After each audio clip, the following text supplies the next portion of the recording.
I believe is the acronym. I forget what the acronym itself stands for. But that is one problem that is not addressed by something like this, because this is specific to the universities. I would love to see Fire or somebody else take on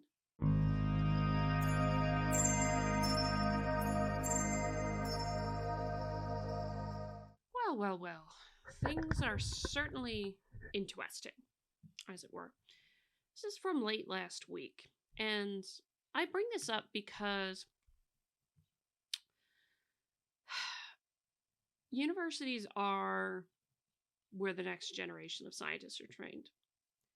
And so what goes on in them and what kinds of things are inculcated matters.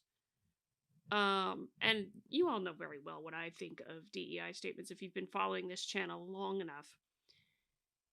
I don't like ideological litmus tests. They have no place in academia. They have no place in grant funding decisions. They have no place in any of that. If you're talking about the pursuit of the truth, you cannot mandate one single perspective or another. And so that's where it gets interesting. This next thing, of course, what do you do about it? And of course, generally speaking, having the state do something about language is a problem. Most of the time, because most of the time it involves the censorship of people. In this case, what I do think is good is if the state is doing its job to defend the rights of people, then perhaps some kind of legislative approach is the right thing. Why do I think about this with scientists? Well, if you're talking about the differing points of view that come up at a campus, not just in terms of scholarly work, but just in terms of your opinion on different issues that could come up and form the foundation for scholarly work. People forget this thing here with this, that yes, you do have academic freedom, which usually is, it might be a fair critique to say that sometimes we conflate academic freedom and free speech to mean the same thing, when that's not entirely true.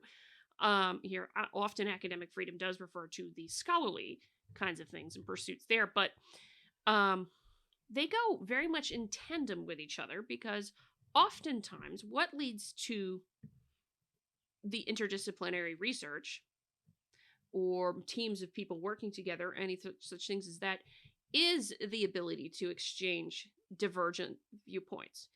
And having a divergent viewpoint which points out a question that, maybe you hadn't considered before. Even if it just utterly offends and is grotesque. That is why the two go hand in hand. But in this case, DEI statements, often formed on postmodernist thought, are generally demanding that you espouse those particular views. And there's some interesting news that's in this thing with FIRE. FIRE being the Foundation for Individual Rights and Expression, formerly the Foundation for Individual Rights in Education, which has some new model legislation to go after that. This is different from other model legislation that I think the Manhattan Institute put out. FIRE has criticized the ever-increasing bureaucratization of our nation's colleges for years. Greg Lukianoff and Adam Goldstein put it a few years back. Quote, "The further a university drifts from its academic purpose, the less committed it will be to academic freedom." What is its academic purpose? Pursuit of the truth. Same thing for scientists there. It is the pursuit of the truth, not having an impact, not social justice, all those kinds of things like that. Having spent more than 2 decades defending free speech and academic freedom on campus, FIRE knows too well how true that is. When colleges act more like giant corporations and less like educational institutions, students and faculty rights suffer. Add the staff into that. Newly hired bureaucrats need to justify their paychecks after all, so controversial, dissenting, or simply unpopular voices become targets. Quote, "Surely massive administrative bureaucracies of student life must be maintained," wrote FIRE co-founder Harvey Silvergate in 2011, "if universities are going to enforce the increasingly ubiquitous in academia right not to be offended." There's a fun commentary in this. I have heard some people say that, look, you may have the right to free speech, but you don't have the right to be free from consequences. I've never heard anyone say they want to be free from the consequences of their speech, necessarily. Because what is the consequence of speech? Well, one of the consequences of speech, one could say, is that whole thing that maybe you'll finally ask a question that you hadn't thought of before. And yeah, that question could be utterly offensive to somebody. Well, what does that mean then if it leads to a new research project that reveals something that we didn't know before? Or perhaps even goes against something that we thought was settled, for lack of a better word, or goes against a consensus. If you're asking those questions genuinely, then that is a consequence of speech itself, is getting to some of those consequences that drive innovation. A consequence of speech, to simplify it, perhaps is the ability to innovate, the ability to engage in collaboration to innovate. In recent years, campus administrative growth has focused on diversity, equity, inclusion efforts. Whatever the intentions, the imposition of DEI bureaucracy upon the academy has too often come at the expense of academic freedom and freedom of expression. DEI administrators have been responsible for repeated campus rights abuses. Excuse me on that one. In one prominent recent example of many, Hamline University declined to renew an art history instructor's contract because she displayed medieval artwork depicting the Prophet Muhammad in her class. After a student complained, despite multiple warnings that the image would be displayed, and I do recall seeing this. I didn't cover it because it was more of an artistic thing than a science thing, but yeah, I read the story, and the professor apparently had given many warnings that this particular image and others were going to be in the class. Students were warned. They had many trigger warnings, if you will. And I didn't say anything about it. Hamline's president and vice president of Inclusive Excellence released a statement claiming that respect for Muslim students in class should have superseded academic freedom. Hamline's reaction was not an anomaly. American University's Office of Equity in Title IX investigated pro-choice law students after they disagreed with a religious student about the leaked Dobbs decision. At Claremont McKenna College, and the associate vice president for diversity told a professor that it was unacceptable to mention a racial slur after he played the recording of a civil rights movement era poem for the Union Dead. These offices even take aim at professors pursuing diversity, equity, inclusion. Rhode Island University fired a professor after he issued a report criticizing the university's DEI office for failing to meet its stated goals and perpetuating a culture of racism. Yeah. I'm sure there's probably more to that, but we're going to have to leave that one there because that's not the point of this particular video. So all is to say that here, let's see. I forget what the AAUP is. I think it's the American Association of University Professors. The problem is growing. In a 2022 report published by the AAUP, 21.5% of surveyed universities indicate they now include DEI criteria in their tenure standards. An additional 38.9% have it under consideration. In other words, 60% of institutions either include or are considering including DEI criteria in tenure standards. At bigger institutions, the numbers are even higher. 45.6% of large universities include DEI tenure standards. DEI criteria and tenure standards, and an additional 35.5% have it under consideration. In some, 81% of large universities, I'd like to know what you define as large here, but anyway. Indeed, faculty members are all too aware. Let's see. DEI efforts have threatened student and faculty rights in other ways. Most significantly, colleges and universities now routinely require students and faculty to pledge their allegiance to a politicized understanding of diversity as a condition of consideration for admission, hiring, or promotion. Fires repeatedly come to the defense of faculty who have been pressured into proving their fealty to a specific conception of DEI as a price of serious consideration or continued employment. We've heard about concerns about the chilling, coercive effect of mandatory diversity statements from hundreds more. Indeed, faculty members are all too aware that DEI statements function as political litmus tests. A forthcoming FIRE report on free expression and academic freedom asked 1,491 professors directly if they think DEI statements are political tests. Regardless of their political views, half the professors surveyed indicate they believe DEI statements are ideological litmus tests that violate academic freedom. The number even includes roughly one quarter of left leaning professors who, because they tend to agree with DEI statements, could be most expected to disagree that they are political litmus tests. 90% of conservative faculty and 56% of moderate faculty see them as political litmus tests. Providing the wrong answer dooms applications and candidacies.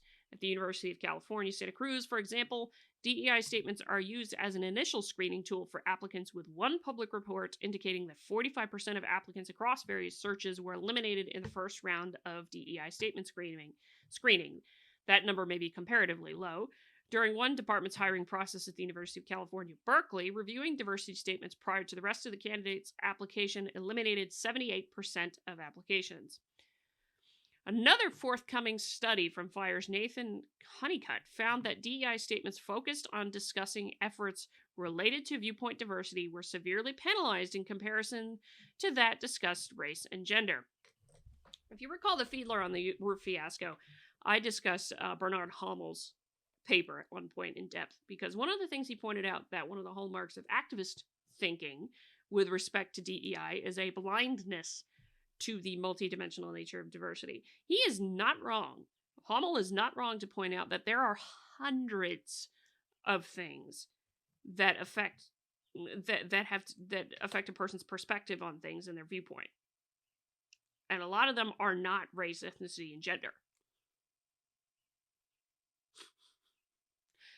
Additionally, statements that discussed rural diversity or socioeconomic diversity were also penalized. And some of these penalties are far from benign. Now, I will tell you, when I see this come out, I'm actually going to have a very close look at it myself, because I'm very curious to see this. For example, when faculty rated and evaluated a viewpoint diversity DEI statement, 52% of faculty who rated and evaluated the statement recommended the applicant should not be advanced for further review, regardless of the applicant's strengths, proficiencies, or laudable accomplishments related to teaching and research. FIRE warned in a statement last year that the First Amendment, quote, prohibits public universities from compelling faculty to assent to specific ideological viewpoints or to embed those viewpoints in academic activities. But colleges have not stopped imposing litmus tests on students and faculty in the guise of furthering DEI. So today, FIRE is introducing model legislation that prohibits the use of political litmus tests in college admissions, hiring, and promotion decisions. Legislation is strong medicine, but our work demonstrates the seriousness of the threat. Okay, I want to get down here to this because I think mandating that somebody have a particular worldview is the bigger problem with this. I go back and forth on whether or not it's appropriate for the state to do something in this, but I think the point here that they are making is that attempts to require fealty to any given ideology or political commitment, whether patriotism or social justice, should both be equally rejected. Yeah, there's an old saying that used to be very progressive statement. I may despise what you say, but I'll defend to the death your right to say it. That's kind of what needs to happen to some degree with this, not to mention just pushing out certain things in general. That's a whole other thing. I'm not so sure. I go back and forth as to whether or not it's a good idea to, by the power of the state, just get rid of a DEI office. I go back and forth on that myself with the thing. So if you have an argument one way or another, just let me know. I'm kind of curious, so I'm still thinking about that one myself. But let's see. FIRE strongly believes that loyalty oaths and political litmus tests have no place in our nation's public universities. Given the pernicious threat to freedom of conscience and academic freedom we have seen on campus after campus over the past several years, legislative remedies are worthy of thoughtful consideration. I do agree with that. So, this is their model legislation. I don't think I'm going to go through all of this, but I will go down to the actual thing it is proposing to do. So, Model Intellectual Freedom Protection Act is what they're calling this. Whereas the First Amendment of the United States Constitution prohibits public universities from compelling faculty, if you change this to faculty and staff, I would be very pleased with that, to assent to specific ideological views. Now, therefore, the state of blank enacts the following. Section A, no public institution of higher education shall condition admission or benefits to an applicant for admission or hiring, reappointment, or promotion to a faculty member on the applicant's or faculty members' pledged allegiance or to making a statement of personal support for or opposition to any political ideology or movement, including a pledge or statement regarding diversity, equity, inclusion, patriotism, or related topics. Nor shall any institution request or require any such pledge or statement from an applicant or faculty member. That I think is nice, clean language. You shall not do it. And this is the thing: is the language should be very specific. Shouldn't leave anything vague in this. If a public institution of higher education receives a pledge or statement describing a commitment to any particular political ideology or movement, including a pledge or statement regarding diversity, equity, inclusion, patriotism, or related topics, it may not grant or deny admission or benefits to a student or hiring, reappointment, or promotion to a faculty member on the basis of viewpoints expressed in the pledge or statement. Nothing in this act prohibits an institution from requiring a student, professor, employee to comply with federal or state law, including anti-discrimination laws, or from taking action against a student, professor, employee for violations of federal state law, which is basically civil rights law, amongst other things, still applies. Nothing in this act shall be construed to limit or restrict academic freedom of faculty or to prevent faculty members from teaching, researching, or writing publications about diversity, equity, inclusion, patriotism, or other topics. Now, this is a critical thing because I know what folks are going to say is, well, this really restricts academic freedom. No, it doesn't. It just means that you can't demand someone have fealty to something. This particular section makes it abundantly clear. Now, you can still have whatever beliefs you want. You can still write about what you want with that. You can still research on it. But you cannot demand as a condition of employment, hiring, promotion, admission, all of that somebody hold a specific belief. Those are two very different things. Nothing in this act shall prohibit an institution from considering in good faith a candidate's scholarship, teaching, or subject matter expertise in their given field.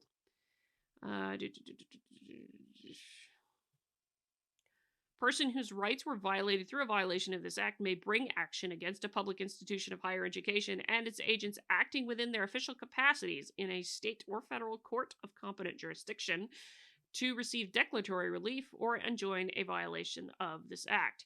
If a court finds a violation of this act, the court shall provide prevailing plaintiff appropriate equitable remedies, equitable in the legal sense, not the not the postmodernist sense, and award damages, reasonable court costs, and attorney's fees. Okay.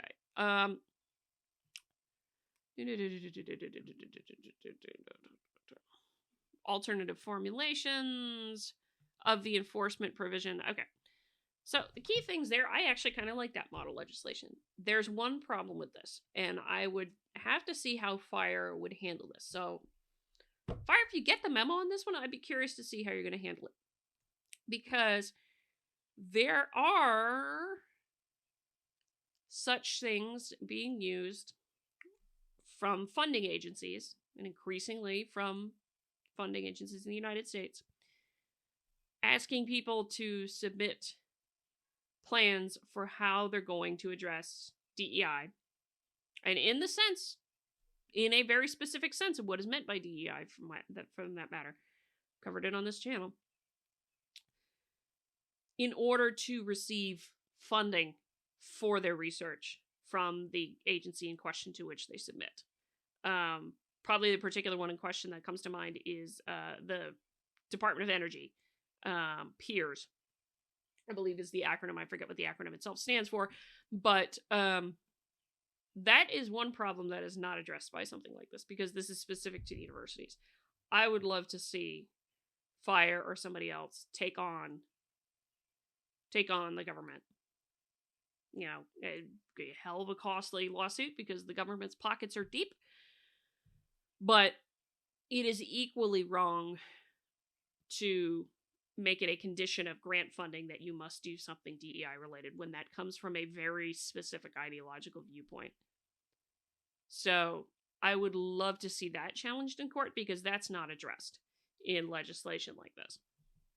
Overall, though, I like it as an idea because, at least from my read of the Fire legislation, doesn't restrict the faculty from talking about whatever they want, but it does restrict the university and presumably the faculty of the university.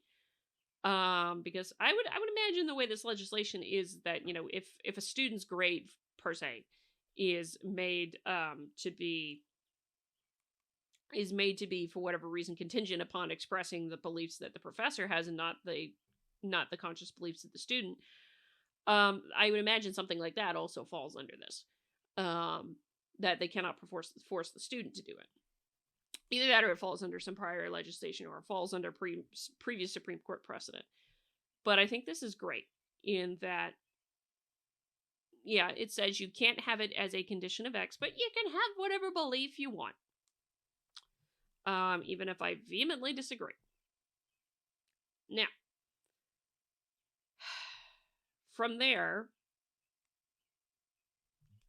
comes, of course, the question of grant funding. But also, you know, I generally don't like much of the way that DEI is done because of the postmodernist ideology and what have you. It is utterly a mess. And, you know, you all know full well if you've been following this channel, I think it's antithetical to what science is. So I look forward to seeing that fire study. I look forward to seeing what kind of model legislation comes out. And I'll be watching because I think if you force people to share ideological viewpoints, you are shutting down viewpoint diversity. And in the long term, preventing something like those odd questions from being able to be raised at a university and doing some harm to scholarship potentially along the way. That's kind of thinking in the abstract about it, but I could see it potentially going that way. I'd be curious to know your thoughts. If you like this video, hit the like button on the way at the door, comment on the video, share the video, subscribe to the channel, all that lovely good jazz. Until next time, I'm Adrian. May you stay curious, my friends.